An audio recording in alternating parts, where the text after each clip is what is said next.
Understood.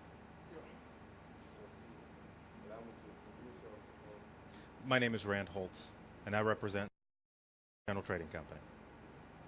Tell me, Mr. Rand, what is your main interests in Iraq? Well, as an investment company, we have several. We are presently engaged in contracts with the Ministry of Trade for importing construction materials, as well as we have reached out to the Ministry of Trade's food stores to supply foodstuffs for the Bataka Al-Tawiniya. We also have an interest in industrial, manufacturing, and some limited petroleum projects in country. اهتماماتنا وحضورنا للعراق بخصوص احنا مجموعة مستثمرين أمريكية أجنبية. اهتمامنا الأول هو تجهيز العراق ومساعدته بالمواد التموينية وتغطية مفردات البطاقة التموينية والمشاركة بإعادة بناء العراق وتجهيز القطاع الصناعي والإسكان والتعمير أيضا. How long have you been working in Iraq? I've been in Iraq since 2003. احنا موجودين في العراق من سنة 2003. And you started working with the Iraqi government and with the contracts investing in Iraq. When was that?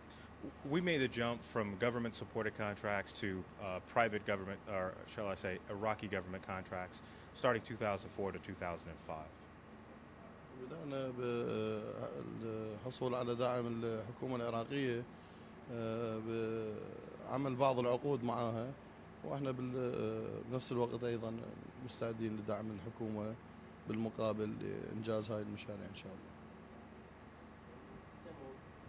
As I am seeing that you're choosing to stay outside the island, why? Well, there's two reasons. First, working with Iraqi businesses and Iraqi ministries very closely, very directly, we have to be accessible, and that's sometimes difficult to do inside the IC. They run a schedule that's all their own, and that's understood. That said, we chose a location that was very, very safe for us, gave us the maximum amount of exposure to our Iraqi partners, but still and the importance of individual and group safety. At the same time, being an investment company, we have to send a message, and that is that we stand behind what we're saying to our investors, that Iraq is improving. It is relatively safe here, that Iraq isn't everything that we see in the 5 o'clock news. Life goes on. It's a very vibrant, a very busy, and a very, very directed and purposed society.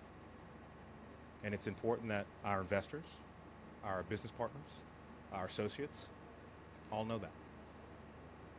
بقانا خارج المنطقة الخضراء لسببين. السبب الأول هو كسب الوقت والتعامل المباشر مع الوزارات العراقية والحكومة العراقية بذوائرها وأقسامها تكون أسرع شوية وأدق، وأيضا مع شركائنا العراقيين حتى ما يواجهون أي صعوبات باللقاء أو لكسب الوقت.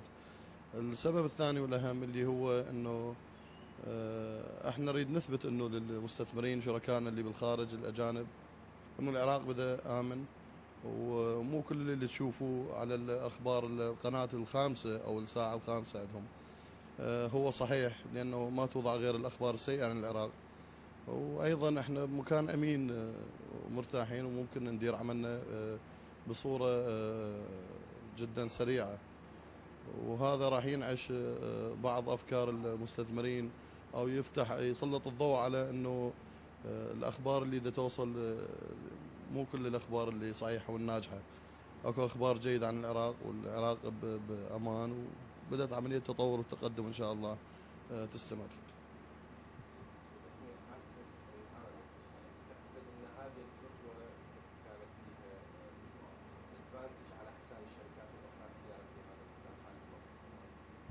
What's the benefit from your location outside of the IZ?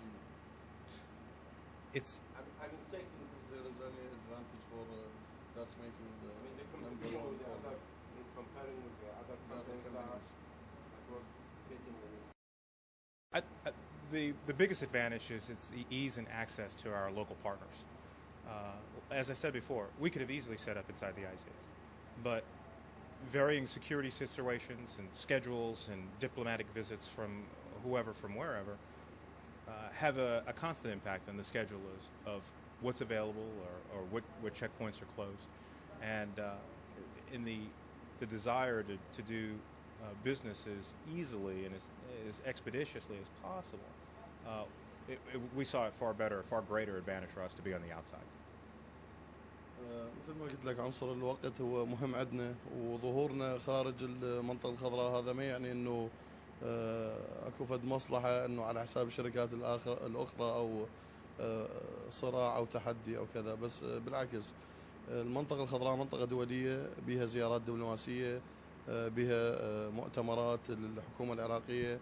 الأوضاع مو دائما السيطرات مفتوحة، أي وضع أمني ممكن تغلق منافذ المنطقة الخضراء، وهذا يسبب لنا إحراج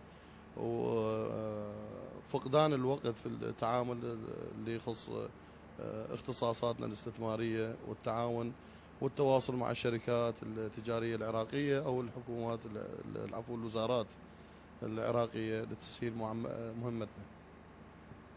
Before the interview, you told me that you have made many contracts with the Iraqi government, say the Minister of Trade. What did the Minister of Trade choose to supply them? First and foremost, we have a contract to supply them with products from specific locations, specific specifications, specific countries, the U.S. being one of them. So obviously a U.S. backed or a partnered company working in the U.S. or through the U.S. makes it a little bit easier to negotiate those types of transactions, not just through the negotiation phase, but through the long-term support of the contract. At the same time, we have the ability as an investment company to do things at a little bit of a larger scale. When you do things at a larger scale, we can then have a positive impact on the cost of those projects, because by buying in bulk, we're able to bring those prices down. We pass that price savings, so that cost savings, back off onto the ministry. I'll give you a perfect example. The Ministry of Trade today signed a deal with us for steel. We'll supply them with a quantity of steel for the next 2 years on a specific schedule. Last week we signed a contract for cement, in fact for 2 different types of cement. And we'll maintain specific quantities of cement coming into the ministry of both of those products for a 2-year period. We have an offer that has been with the Ministry of Trade for foodstuffs for a few months now. For sugar. We offered to bring them 100,000 metric tons of sugar for $520 a metric ton. That is less money per unit than what's being offered in the current contracts that they hold in hand. And that is even far less than the current Boursa price. As an investment company, we can buy more sugar at once. We have a more attractive price, and they have the benefit of the discounted price. We could have easily taken the profit and put it in our pocket, but where's the benefit to that? We're here to help, not just take money because it's easy.